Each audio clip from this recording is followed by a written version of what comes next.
Shalom saudara-saudari semua, selamat pagi.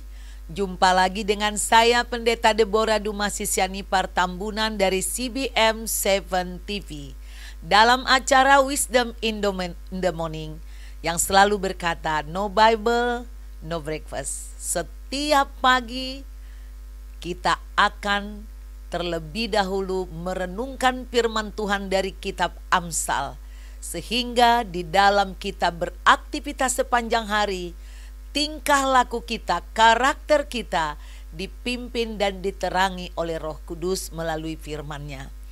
Hari ini akan saya bagikan kepada saudara rema yang saya dapat dari Tuhan dari Amsal pasal 8 ayat 1 sampai 13.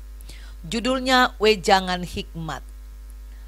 Bukankah hikmat berseru-seru dan kepandaian memperdengarkan suaranya?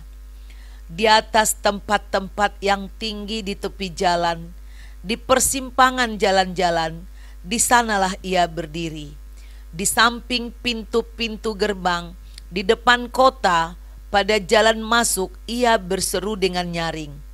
Hai para pria, kepadamulah aku berseru, kepada anak-anak manusia kutujukan suaraku. Hai orang yang tak berpengalaman, tuntutlah kecerdasan. Hai orang bebal, mengertilah dalam hatimu. Dengarlah, karena aku akan mengatakan perkara-perkara yang dalam dan akan membuka bibirku tentang perkara-perkara yang tepat. Karena lidahku mengatakan kebenaran dan kefasikan adalah kekejian bagi bibirku. Segala perkataan mulutku adalah adil, tidak ada yang belat-belit atau serong. Semuanya itu jelas bagi yang cerdas, lurus bagi yang berpengetahuan. Terimalah didikanku lebih daripada perak, dan pengetahuanku lebih daripada emas pilihan. Karena hikmat lebih berharga daripada permata, apapun yang diinginkan orang tidak dapat menyamainya. Aku hikmat, tinggal bersama-sama dengan kecerdasan, dan aku mendapat pengetahuan dan kebijaksanaan. Takut akan Tuhan akan membenci kejahatan. Aku benci kepada kesombongan.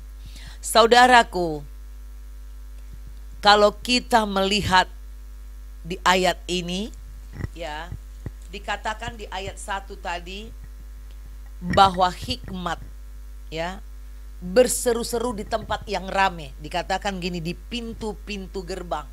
Itu tempat orang rame, tempat orang yang simpang siur sana sini. Nah, jadi hikmat ini, hikmat bagi kita adalah Kristus itu sendiri.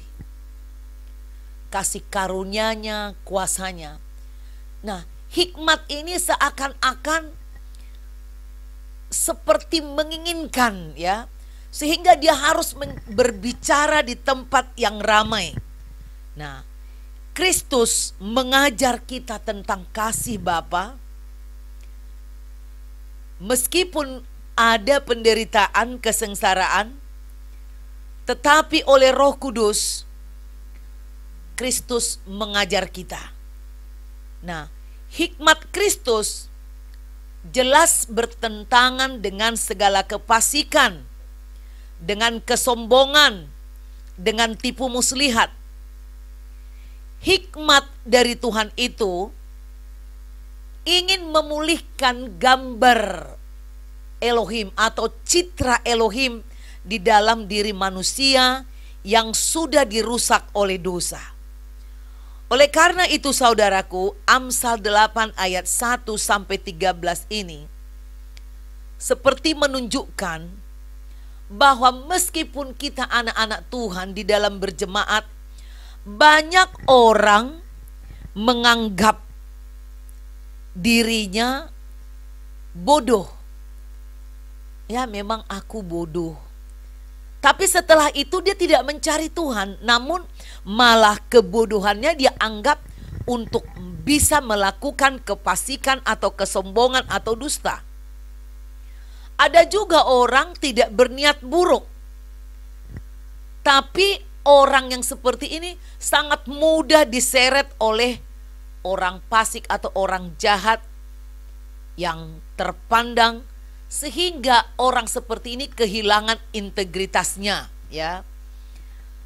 Sebagian lagi ada yang menjaga integritasnya secara pribadi, tetapi dia tidak memiliki cukup kecerdasan sehingga tidak mampu berpengaruh positif di dalam berjemaat atau di dalam bermasyarakat. Nah, saudaraku, mari kita perhatikan baik-baik, ya. Dikatakan tadi, lidahku mengatakan kebenaran, kefasikan adalah kekejian bagi bibirku. Jelas hikmat Tuhan itu membenci perkara-perkara yang jahat, ya. Jadi kalau hikmat dari Tuhan pasti melakukan suatu kebenaran di dalam kasih, di dalam kejujuran. Nah, segala perkataan mulutku adalah adil, ada unsur keadilan. Tidak ada yang belat-belit, gak ada jiwa menipu, ya.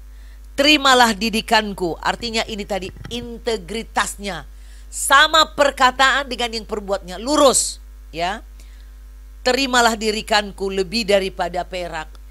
Hikmat ini melebihi emas dan perak, saudaraku. Karena hikmat lebih berharga daripada permata. Apapun yang diinginkan orang tidak dapat menyamainya. Aku hikmat, tinggal bersama-sama dengan kecerdasan. Nah, ini perhatikan saudaraku. Jika ada hikmat Tuhan di dalam diri kita, sekaligus membuat kita cerdas, ya. Kecerdasan, lalu berpengetahuan, dan juga bijaksana. Nah, ini hikmat itu. Takut akan Tuhan ialah membenci kejahatan, benci kesombongan, kecongkakan, dan tingkah laku yang jahat, mulut yang penuh tipu muslihat. Saudaraku, perhatikanlah. Amsal ini mengajar kita karakter Kristus yang luar biasa. Jadi kalau ada hikmat di dalam diri kita, kita pasti benci kejahatan. Tidak suka belat-belit. Selalu haus akan kebenaran dan suka bertindak dalam kasih dan keadilan. Demikian saudaraku, rema yang bisa saya bagikan dari Amsal pasal 8 hari ini, sesuai dengan tanggal ayat 1 sampai 13. Jika engkau terberkati dengan Amsal ini, terus pelajari, terus dengar saudaraku. Menjadikanmu bijaksana sehingga kau dapat meninggalkan dosa dan hidup mengasihi Tuhan, dan hidupmu pasti berhasil. Sampai jumpa besok pagi setiap pukul 5 pagi, WTM, Wisdom in the Morning. God bless you.